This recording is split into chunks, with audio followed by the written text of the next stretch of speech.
Even though I feel anxious about scheduling my first session.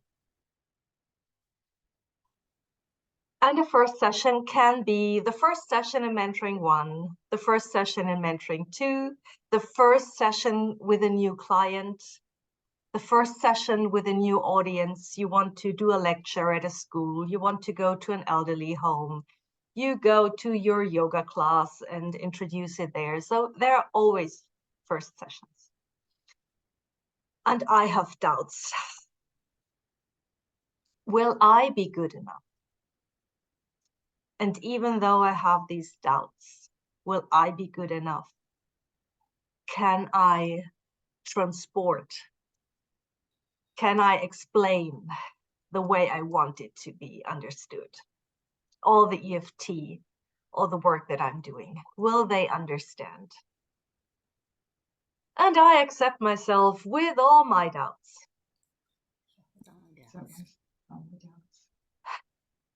And I can do it anyway. And I can do it anyway. It's always a choice, even if I'm afraid, if I have some fear, if I have a lot of fear, I can do it anyway.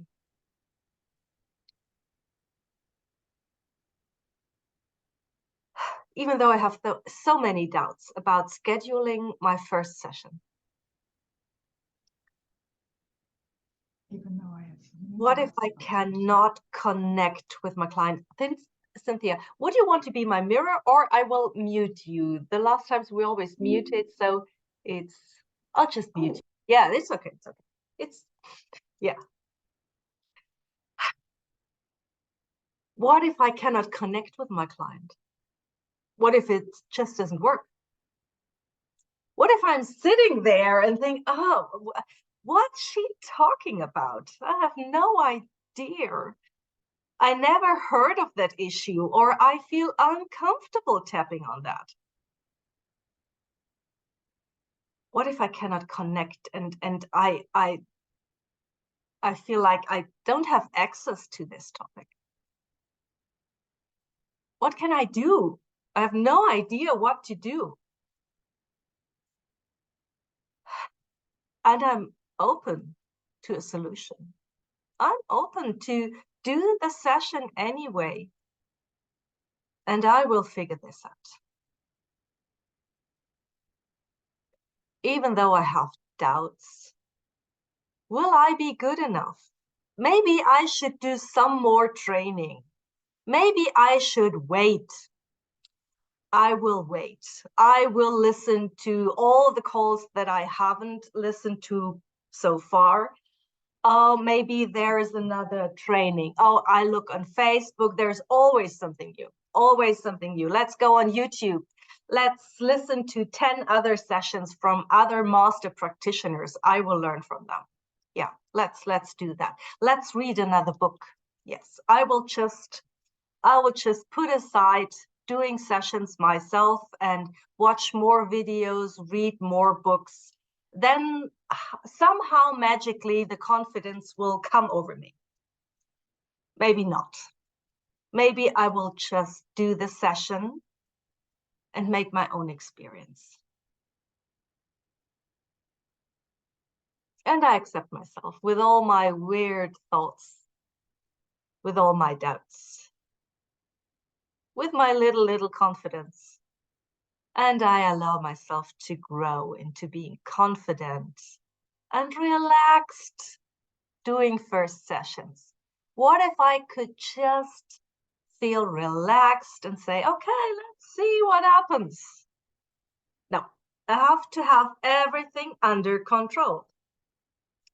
It's my session. I'm practitioner. Even when I'm practitioner in training, it's my session. So I have to be in charge. I have to be in control of what's happening. And the session I do with people, with real people, and people, they act weird. They talk about things I'm not prepared. They bring up topics I don't even find a YouTube video where someone else did a session on. So how should I learn to do a session on this topic? What if my client comes up with his whole life story and I'm supposed to find one childhood event? How would that be possible? They're telling me like everything. How should I find one childhood event? Or they have this tiny little mini topic, and I think, yeah, well, that's not, and it's not even really bothering them. And I think, yeah, why did you schedule a session with me? I have nothing to tap on.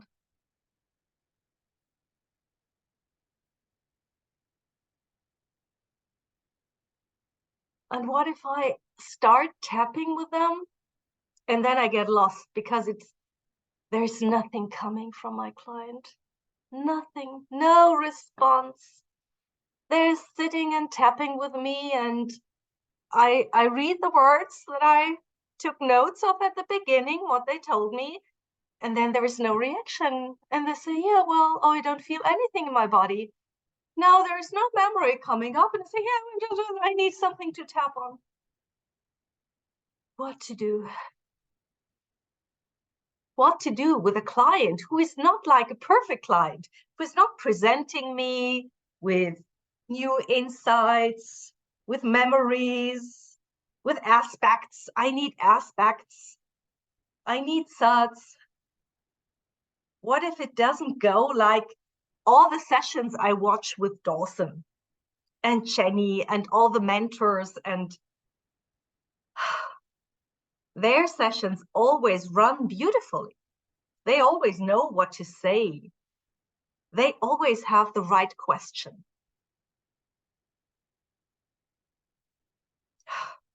What about me?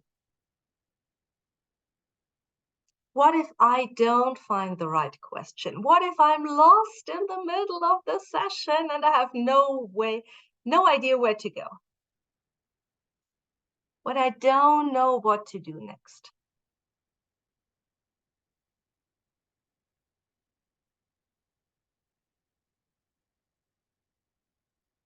And it's my responsibility that the session goes in a flow, in a good flow, in the right direction for the client. It's my responsibility. I am the practitioner. What if I'm not good enough? What if I'm blocked by thinking it's my duty? I have to be responsible. I have to know what to do next. How does this feel in your bodies? Let's tune in and I'll ask the group here. And I have tightness in my chest when I think about this. It feels so heavy, the responsibility. So heavy, tightness in my chest. And it feels anxious. It's all my responsibility. And perfection jumps into my mind. I have to do it perfect. I have to do it perfect. Not just good, not just okay. It has to be a perfect session. My first session has to be perfect because maybe they will not come back. What if I'm just okay and they say, yeah, okay, yes, I feel a little better. Yeah, well, that's not really the magic EFT I was expecting. So yeah, maybe it doesn't really work, or maybe she's not the best practitioner. Yeah, maybe I should go to someone else. What if I'm not perfect? What if I'm not delivering this great, magic, amazing results that I read about in all the EFT Universe newsletters, that are in these YouTube videos from the master tappers? What if I'm just okay? What if I'm just doing okay? Will they come back? Ugh, this also feels heavy because I need this client. It's so hard to get clients. It's hard to get clients during certification, to find people to work with me who fit in my time schedule, who are maybe also a little nice to work with, not these weird people. What if I find someone nice and then they don't come back because I'm not good enough? And what if I have a client, maybe a potential paying client, and I feel like I have to do an amazing job in the first session? Otherwise, they will not come back. And that's the responsibility for my business. I have to be really, really, really good in every single session so people come back, and it feels so heavy. And it feels like I don't want to do this. I don't want to feel this anxiety. I don't want to feel the responsibility. I don't want to feel the urge to be perfect. I don't want to feel this tightness in my chest. I know this feeling. It's familiar. It's old. I have it for my whole life. It has always been there.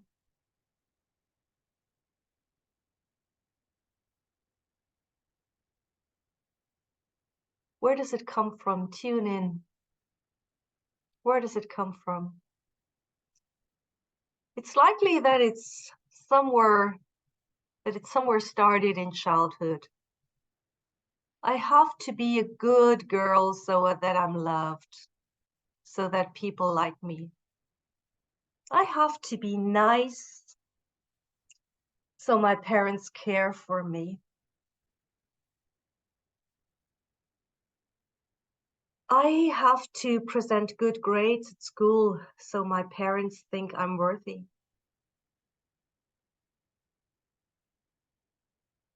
I have to be good. I have to be nice. I have to please others.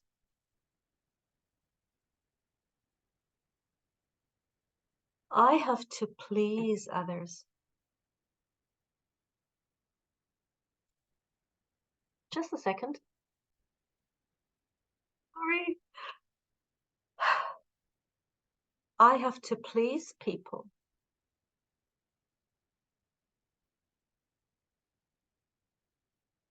Otherwise, they don't like me. And I want people to like me.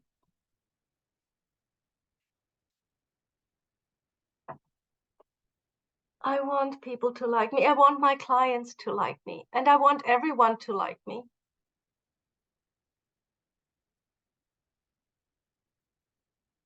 And what if I'm not perfect and they reject me, they don't come back? They say, yeah, thank you. Oh, I'll schedule. I'll tell you. Yeah. And then I never hear from them again. And I feel it's all about me. It's all my fault that they don't come back. It's all my fault because I'm not good enough. I'm not perfect enough. It's not about my client, about their resistance to change, their fear of change, their fear of growing, their fear of, what if I change? What if I act differently? Will I still belong to my group, to my family? What about their fears? No, it's all about me. I have this pressure to be really, really good at a first session. And then there's this other topic. I have to submit my session notes to my mentor. Okay, some are certified. You don't have to tap on that. Find something else. But my mentor, oh my gosh, what will they think? I bet they sit together and they share the worst session notes. They sit together, have a glass of wine or a beer or schnapps or whatever, some liquor, and say, do you know what oh my gosh, how can they send in these session notes? I feel like I have to be perfect in the first session so I can impress my mentor how good I am. And I feel, oh no, I forgot to take SATs and I don't have the aspects and yeah, I didn't really had an idea about how the session should flow. What if that's quite normal? I'm sending in my first session note, my second, my fifth, my first session note in the next mentoring modules with new topics, with new techniques. What if it's quite normal to begin somewhere and I'm not perfect? What if I allowed myself to relax into that? What if I allowed myself to just start somewhere and to grow confidence? Have you ever learned tennis or play the piano or something? Do you remember your first lesson? Do you think after 10 lessons you could go to Wimbledon, you could play a concert and people would say, yeah, great, great, great? No, you would practice hours after hour after hour. And you would know it takes time.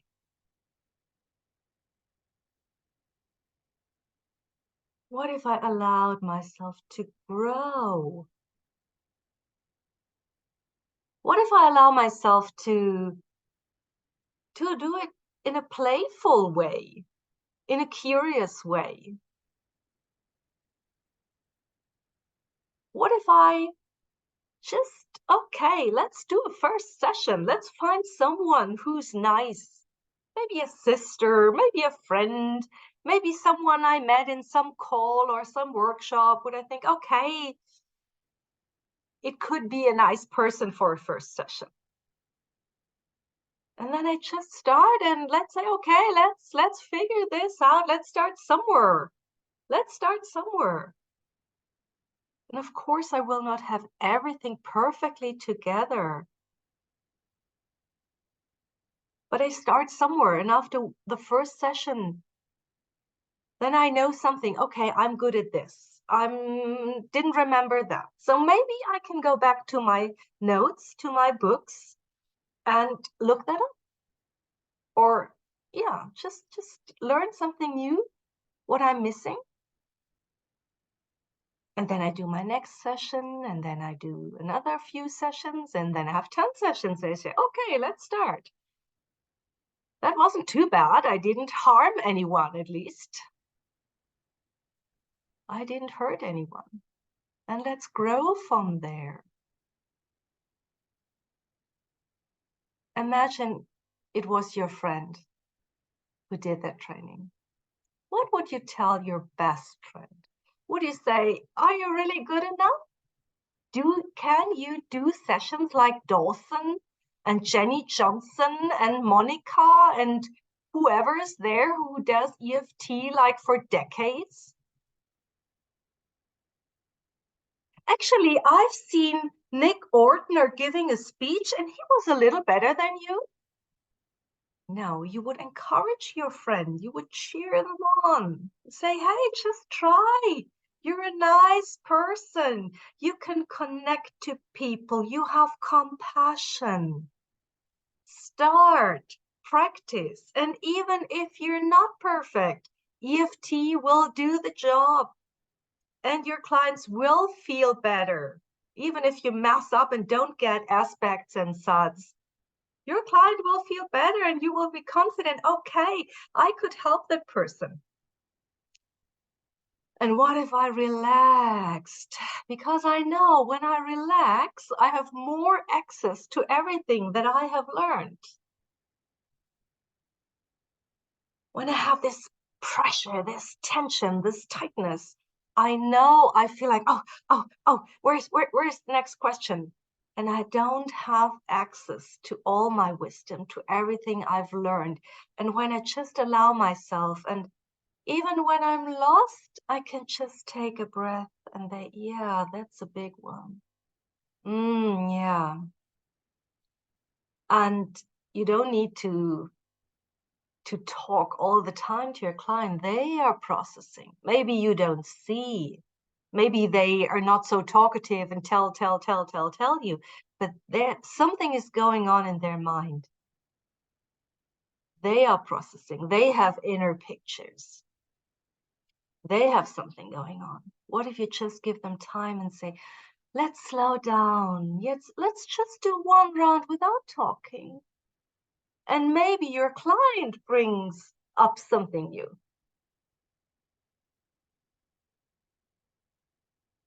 What if it's not about you, about me as a practitioner to be this perfect person? And even if I get lost. And I can always go back like to the beginning of the session. Okay, so we tapped some rounds. How does it feel right now? Or we started with this. How do you feel about this now? And let your client guide. It's client-centered. So let them do the work. Oh, what does that mean? Client-centered. They choose the topic of the session. And they heal in their own pace. It's not about me. And I cannot force them.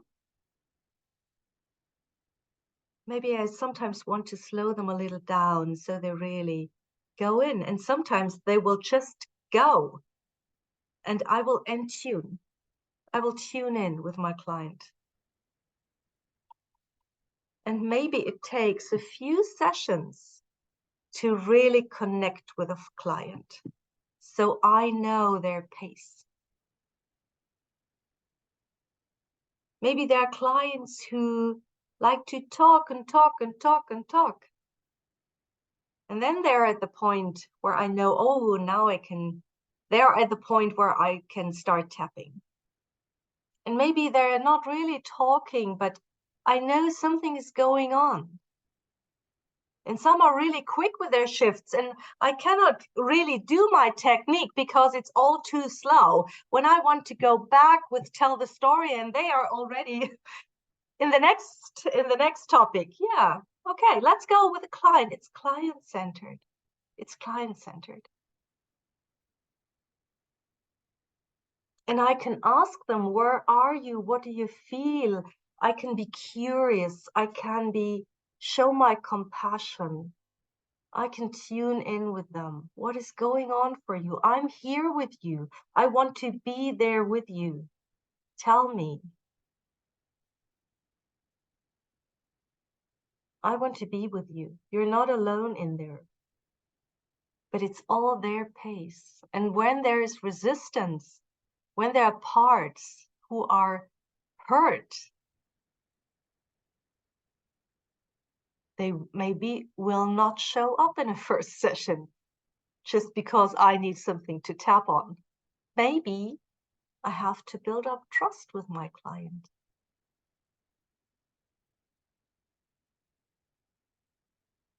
And maybe it's a healthy reaction that my client doesn't share everything in the first session.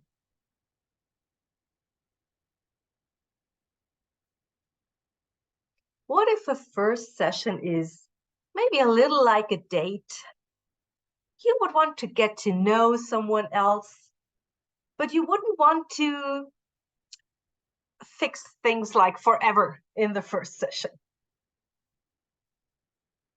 What if it's just like the start of a journey? And maybe you're a good fit with your client and they like you, they like your style, they like how you talk, they like the ideas you bring up. And they feel, yes, I would like to open up with this person a little more the next time and a little more the next time. I think this could be a good journey, a safe journey.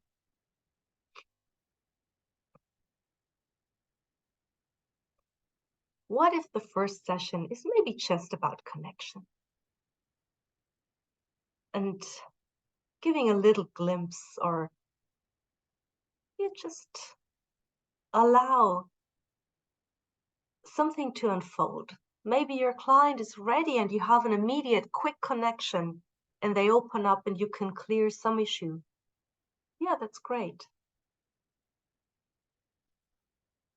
And maybe it's the first time your client hasn't been pushed to tell, to talk, to share.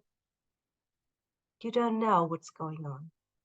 Maybe no one ever listened to your client, really, truly listened.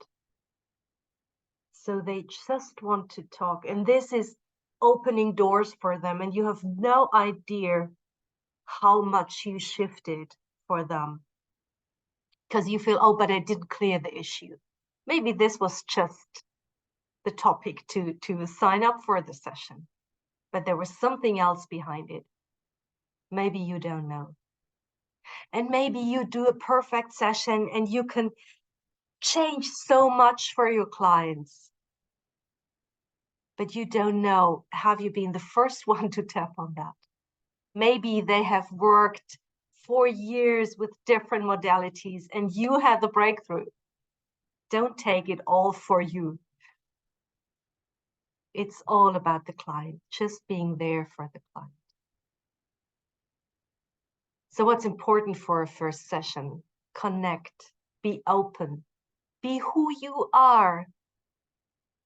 Allow yourself to show up. Don't pretend I'm someone more experienced, more trained, more educated, more whatever. Show up as who you are. And maybe you're a fit for your client or not. And then you want to know it at the first session.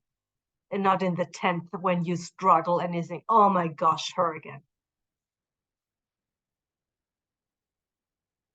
And only keep going, working with someone you really feel we have a connection.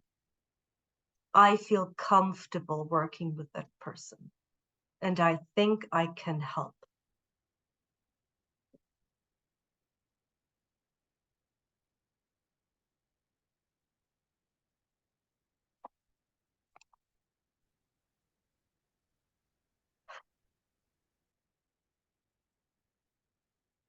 What if I get triggered by something my client shares? What if it brings up my own story? What if it brings up my own pain?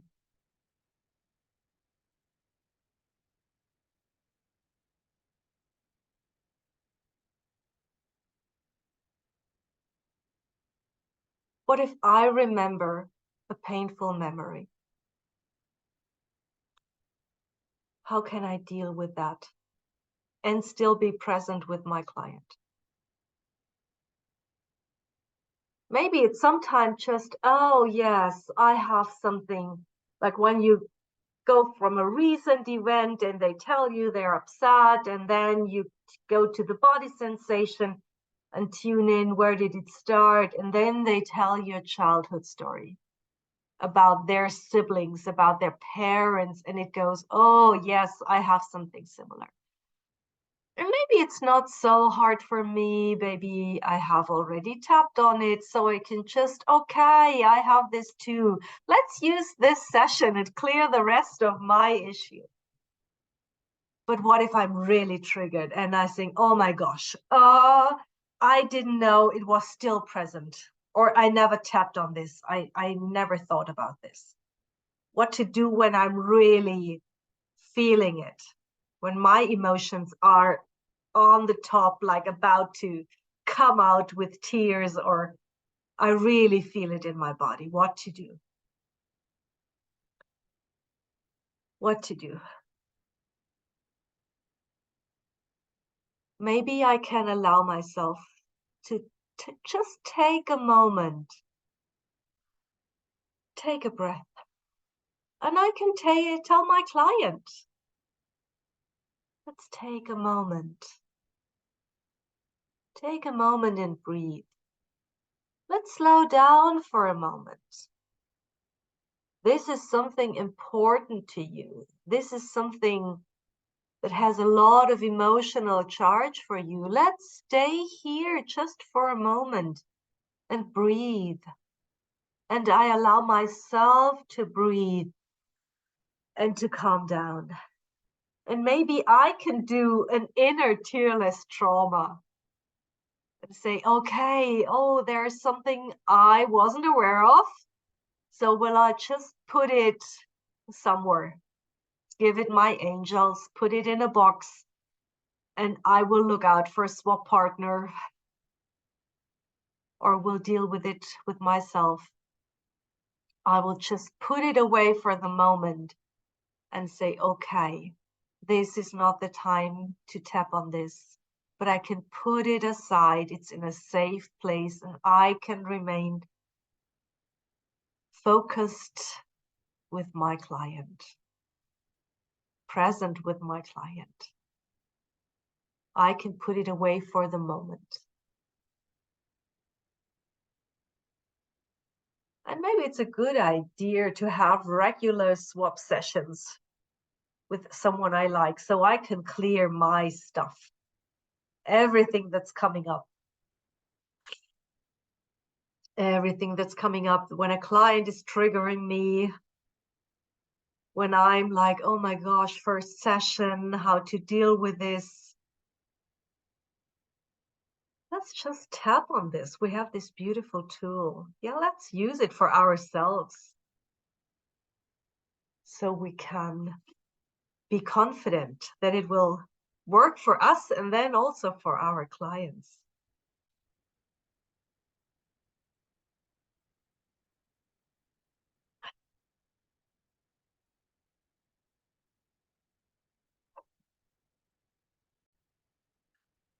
And I have this beautiful tool at my fingertips.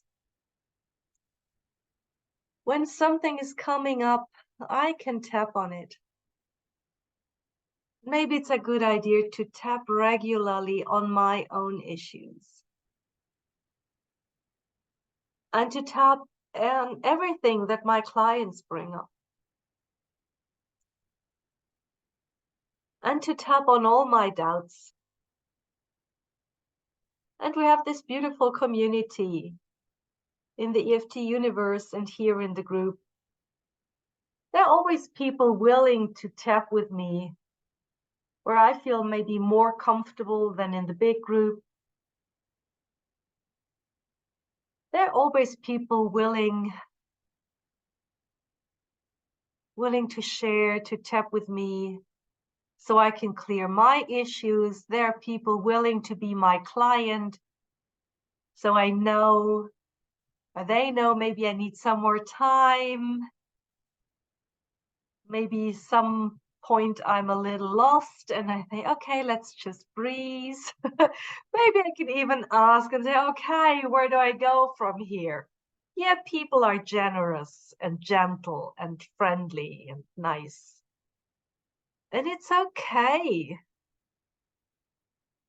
And maybe it's human. And maybe people want to tap with a human and not with somebody perfect. Maybe people like to tap with someone who is human, who is raw, who shows his own vulnerability, who admits, oh, I'm just lost. I'm so in your story. Where do we go from there? Or to, okay, we cleared that, but where do we move on? And maybe it's okay to ask my client, because it's my client's session. And maybe they even pay for it. So I can ask them, where would you want to go? What is more important to you? What is more urgent to you? It's okay to show my vulnerability, I'm not perfect, I'm not having figured everything out. And maybe it's just a mirror of my client's state, that they don't know where to go. Maybe I just feel what they are feeling. I'm mirroring. And then I can ask them, what is more important? What is more urgent for you? Where is more charge? Where would you want to go? Where to move on?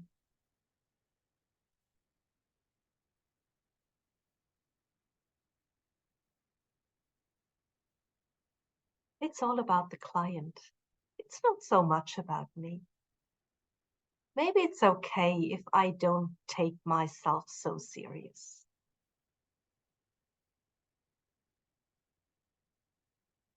Just allow things to happen. Allow EFT to do the work. It's a great technique.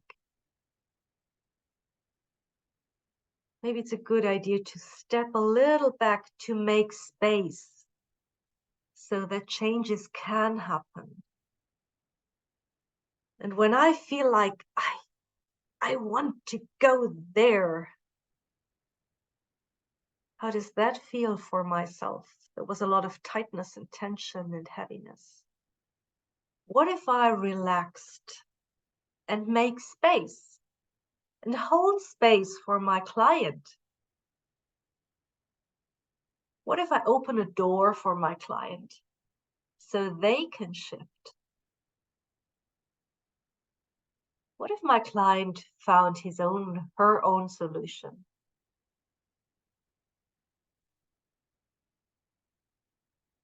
What if it's just about holding space and opening doors? Making room for change. And it's good to have a solid background. And this gives me the stability to dare to just hold space and be present with my client on their journey.